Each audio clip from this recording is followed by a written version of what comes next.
قالوا اتعجبین من امر اللہ رحمت اللہ وبرکاتہ علیکم اہل البیت، اے اہل بیت اللہ کی رحمتیں اور برکتیں ہوں تم پر۔ فرمایا کہ اے اہل بیت تم پر اللہ کی رحمتیں ہوں اور برکتیں ہوں۔ تو اہل بیت پر اللہ کی رحمت کے نزول کی بشارت دی جا رہی ہے کہ جو اہل بیت ہیں ان پر اللہ کی رحمت کا نزول اور برکتوں کا بھی نزول ہوتا ہے۔ اہل بیت کون ہیں؟ جو گھر والے ہوں۔ اہل بیت کون ہیں؟ گھر والے۔ تو گھر والے جو ان سے ہیں ان کے اوپر اللہ کی رحمتیں اور برکتوں کا نزول ہوتا ہے، گھر والوں کے اوپر، ان کے اوپر۔ تو ان کو دعا دی جا رہی ہے، ان کو دعا دی جا رہی ہے۔ تو اب حضرت سارہ جو تھیں وہ حضرت خلیل حضرت ابراہیم علیہ السلام ان کی زوجہ محترمہ تھیں۔ تو جب حضرت ابراہیم علیہ السلام کے اہل بیت میں معلوم ہوا کہ آپ کی زوجہ محترمہ داخل ہیں، معلوم ہوا کہ حضرت ابراہیم علیہ السلام کی جو زوجہ محترمہ ہیں وہ اہل بیت میں داخل ہیں، تو اب اگر کوئی بندہ نبی کریم صلی اللہ علیہ وسلم کی ازواج مطہرات کو آپ کے اہل بیت کے سرکل میں سے باہر نکالنے کی کوشش کرے تو اس کا مطلب ہے اس کی کم عقلی، اس کی کم علمی ہے یا اس کی نادانی ہے۔ کیونکہ قرآن کیا کہہ رہے ہیں؟ قرآن فرشتوں نے حضرت سارہ سے کہا کہ اے اہل بیت، اور یہ قرآن ہے، یہ قرآن ہے، فرشتوں نے حضرت سارہ سے کہا کہ اے اہل بیت، معلوم ہوا کہ انبیاء کرام کی ازواج اہل بیت کے اندر داخل ہوتی ہیں، انبیاء کرام کی ازواج مطہرات اہل بیت میں شامل ہوتی ہیں۔ تو اس لیے یہ بات سوچنے کی ہے۔ اب اگر کوئی بندہ یہ کہے کہ نہیں حضرت بی بی عائشہ صدیقہ تو یہ بتا ہے رضا ہے عابدہ رضی اللہ تعالیٰ عنہ اہل بیت میں سے نہیں ہے، نہیں، تو اس کی کم علمی ہے، اس کی کم علمی ہے، اس کی نادانی ہے کہ اگر وہ کوئی شخص اب یہ کہے نہیں، کیونکہ قرآن یا تو پھر قرآن کا انکار کر دیں، قرآن تو یہ کہہ رہا ہے، قرآن یہ کہہ رہا ہے قالوا اتعجبین من امر اللہ رحمت اللہ وبرکاتہ علیکم اہل البیت، اے اہل بیت اللہ کی رحمتیں اور برکتیں ہوں تم پر۔ تو اس کا مطلب کیا ہوا؟ وہ کہہ کس کو رہے تھے؟ بی بی سارہ کو، تو وہ کون تھیں؟ نبی کی زوجہ محترمہ۔ تو معلوم ہوا کہ قرآن کی روح سے ازواج مطہرات جو زوجہ محترمہ ہیں وہ اہل بیت کے اندر داخل ہیں، اہل بیت کے اندر داخل ہیں، وہ جو ان سے ہیں۔ تو اس لیے فرشتوں نے حضرت سارہ سے کہا، معلوم ہوا کہ اہل بیت جو اہل بیت کے اندر ازواج مطہرات شامل ہیں جو ان سے ہیں۔ انما یرید اللہ لیذہب عنکم الرجس اہل البیت ویطہرکم تطہیرا، اے رسول کے اہل بیت، اللہ یہی ارادہ فرماتا ہے کہ تم سے ہر قسم کی ناپاکی دور فرما دے اور تمہیں اچھی طرح پاک کر کے خوب پاکیزہ کر دے، خوب پاکیزہ۔ تو خیر کہنے کی بات یہ ہے کہ ہر مکتب فکر کے علماء نے اس بات کو مانا کہ ہاں اہل بیت کے اندر ازواج مطہرات شامل ہیں، اہل بیت کے اندر۔ شیعہ مفسرین نے بھی، اہل تشیع میں سے بھی جو بڑے بڑے مفسرین ہیں انہوں نے بھی اس بات کا اقرار کیا۔ شیخ ابو جعفر محمد بن الحسن الطوسی وہ لکھتے ہیں اپنی کتاب کے اندر کہ فرشتوں نے حضرت سارہ کو اہل بیت کہا۔ بالکل صحیح کہا، انہوں نے صحیح کہا۔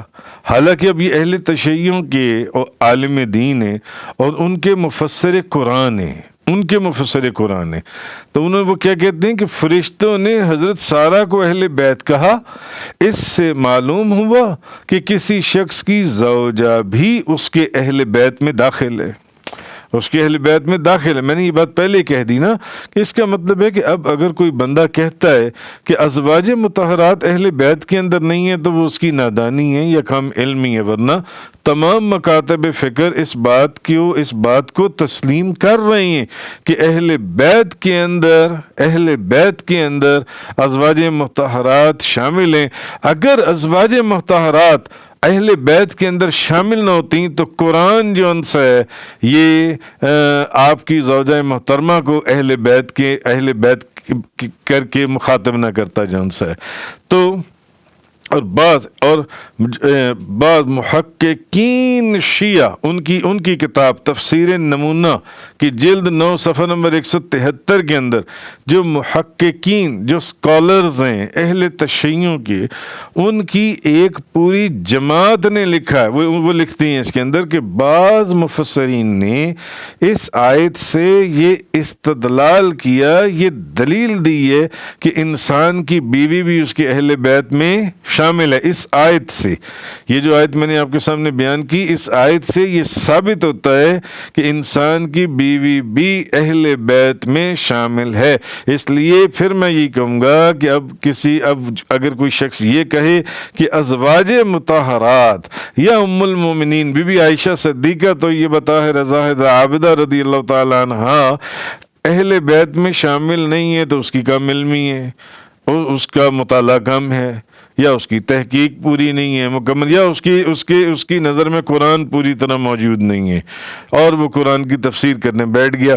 تو بعض مفسرین نے اس آیت سے یہ دلیل دی ہے کہ انسان کی بیوی بھی اس کے اہل بیت میں شامل ہے۔ تو معلوم ہوا کہ نبی کریم صلی اللہ علیہ وسلم کی تمام ازواج مطہرات اہل بیت میں شامل ہیں، وہ اہل بیت کے زمرے میں اس سرکل کے اندر داخل ہیں۔ اور یہ عنوان اچھا وہ لکھتے ہیں، یہ میں واپس اپنی اسی بات کے پر آتا ہوں کہ شیعہ جو اسکالرز ہیں، اہل تشیعوں کے جو اسکالرز پڑھے لکھے جو لوگ ہیں، ان کی ایک جماعت نے تفسیر نمونہ کے اندر یہ موجود ہے کہ انہوں نے کہا کہ بعض مفسرین نے اسی آیت سے یہ دلیل باندھی ہے کہ انسان کی بیوی اس کے اہل بیت میں شامل ہے، اور یہ عنوان بیٹوں اور ماں باپ کے ساتھ خاص نہیں ہے۔ وہ آگے یہ لکھتے ہیں بیٹوں کے ساتھ یا ماں باپ کے ساتھ خاص نہیں ہے، اور یقیناً یہ استدلال صحیح ہے۔ وہ آگے یہ لکھتے ہیں، ان کی ریسرچ جون سی ہے، وہ اپنا ریسرچ اوپینین آگے یہ دیتے ہیں۔ وہ کہتے ہیں اس میں ماں باپ کے یہ عنوان، یہ جو بات ہو رہی ہے، یہ ماں باپ یا بیٹوں کے ساتھ جون سی ہے، یہ خاص نہیں ہے، اور یہ استدلال صحیح ہے۔ حتیٰ کہ اگر وہ لکھتے ہیں، ان کی تحقیق یہ ہے کہ اگر یہ والی آیت نہ بھی ہوتی تب بھی اہل کا استعمال اسی معنی میں صحیح تھا، یعنی بیوی جو ہے وہ اہل بیت میں شامل ہوگی، زوجہ محترمہ یا ازواج مطہرات جون سی ہیں وہ اہل بیت میں شامل ہوں گی جون سی ہیں۔ تو علامہ جمال الدین محمد بن مکرم بن منظور جون سی ہیں، وہ لکھتے ہیں اپنی کتاب کے اندر لسان العرب میں کہ اہل بیت جون سی اہل بیت۔ اچھا، ویسے انہوں نے یہ بھی لکھا کہ یہ بات صحیح ہے کہ اہل بیت کا لفظ کسی شخص کی بیوی کو ہی شامل ہوتا ہے، کسی شخص کی بیوی کو۔ تو اہل بیت کا معنی یہ ہے کہ اس کے گھر میں رہنے والے گھر والے، اور کسی شخص کا اہل وہ ہوتا ہے جو اس کے ساتھ مخصوص ہو، تو نبی کریم صلی اللہ علیہ وسلم کے اہل آپ کی ازواج اور آپ کی صاحبزادیاں اور آپ کے داماد حضرت علی علیہ السلام ہیں، وہ لکھتے ہیں اپنی کتاب کے اندر۔ اور ایک قول یہ کہ آپ کی خواتین اور آپ کے مرد ہی آل ہیں، یعنی کہ یہ سب آپ کے اہل بیت کے اندر شامل ہیں۔ تو یہ چیز اللہ پاک نے اس آیت کے اندر فرمائی، اور یہ مسئلہ بھی آنے والی دنیا کو سمجھا دیا کہ قالوا اتعجبین من امر اللہ رحمت اللہ وبرکاتہ علیکم اہل البیت۔ جب فرشتوں نے ان کو کہا کہ تم اللہ کی قدرت پر تعجب کر رہی ہو، تو بی بی سارہ کو کہا کہ اے اہل بیت، تم پر اللہ کی رحمتیں ہوں اور برکتیں ہوں، تم پر اللہ کی رحمتیں اور برکتیں ہوں۔ انہ حمید مجید، بے شک اللہ حمد و ثنا کا مستحق بہت بزرگ ہے۔